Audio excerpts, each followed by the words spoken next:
What's up guys, welcome to another Destiny 2 Forsaken video. Today we'll be going over the new Attunement of Fission / Nova Warp review for the Voidwalker subclass.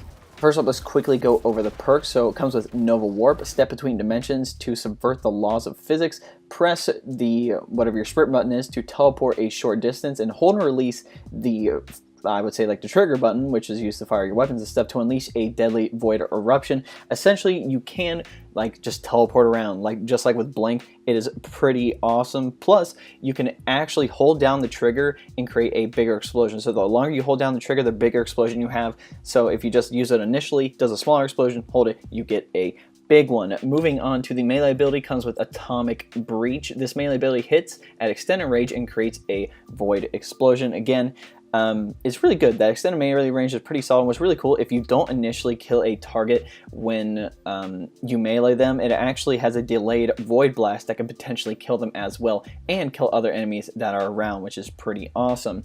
Next we have Handheld Supernova. Essentially hold your grenade button to convert your grenade into a short range void blast. You have to hold it for a little bit. It's really cool. Doesn't use any super energy or anything like that. Basically it is like a short range void shotgun blast that comes from your hand. That's basically all it is, which is pretty awesome.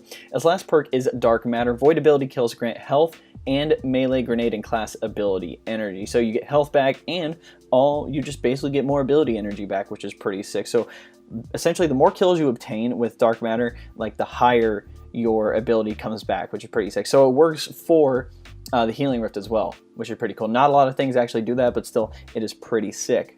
Now, how to obtain this new subclass tree. During the Forsaken campaign, you'll have the opportunity to open a new subclass tree for one of your subclasses. You can choose whichever one it is. I decided to go with the Attunement of Fission. You'll need to collect Visions of Light, which drop from yellow and orange bar enemies, and whatever subclass you currently have on when you complete the basically 100% that you need to open up like the new quest line to go get the subclass. That's the skill tree you'll end up unlocking. So if you want Nova Warp, you'll have to put on like Voidwalker when you complete it. If not, you'll end up getting one of the other subclass trees available. If not, essentially all you have to do is earn a Seed of Light from a tier 3 blind well completion in the Dreaming City. The Seed of Light allows you to unlock those new subclass paths. So first up, I do want to do PVE. So in PVE, Nova Warp is friggin' awesome, man. It is so fun. Like being able to have your abilities constantly take out hordes of ads with a good amount of time in your super is pretty wild. Like I have a really good time just holding up, charging, blasting a bunch of ads. And good thing is you don't have to teleport a lot, which teleporting does waste your super energy, just a forewarning there. So you can just go around blasting people, get your health back when you get a kill. Like it's pretty good. I use it in blind well a lot, especially when you have to go outside of the little bubble. Like it's pretty wild. Plus you'll have constant health regen from Dark Matter, which is great for just being essentially your rusher or your run and gunner, whatever you want to call it. Like being up close and personal with those ads is pretty solid instead of fighting from a distance. Overall, I say this is a good crowd control super versus being a straight DPS super, but still this thing is friggin' amazing. Having your abilities all the time makes you feel awesome. I actually paired this with Nezarec Sin, which actually helps you get your void abilities back even faster when you get void kills. Now it doesn't have to be ability, it can be ability and weapon, which is freaking sick. It can last for 20 seconds depending on how many kills you get, and it refreshes the timer every time you get a void kill, which is freaking awesome. So you get your abilities back even faster with Nezarec Sin.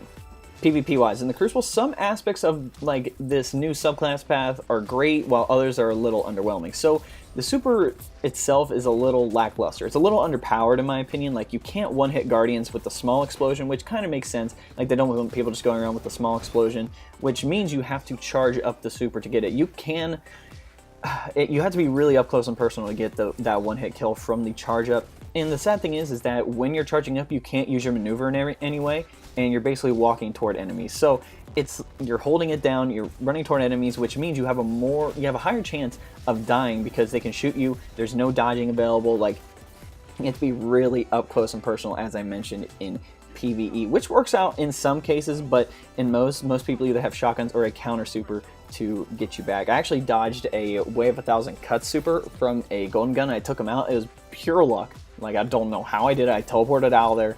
I almost died, didn't end up doing it, ended up killing the guy. it felt pretty great. So overall, I think the super is a little lackluster. Everything else about the tree feels really great. Now that you can 2-hit melee, like in the Crucible, now that the TTK has gone down, Atomic Breach can potentially finish people off with a delayed Void Blast if you don't initially kill them with the melee. Plus, whenever they die, guess what? That Void Blast can cause an AoE damage if a bunch of people are around camping together, which is pretty cool. Handheld Supernova, which is the new grenade thing, can one-hit multiple enemies from up close.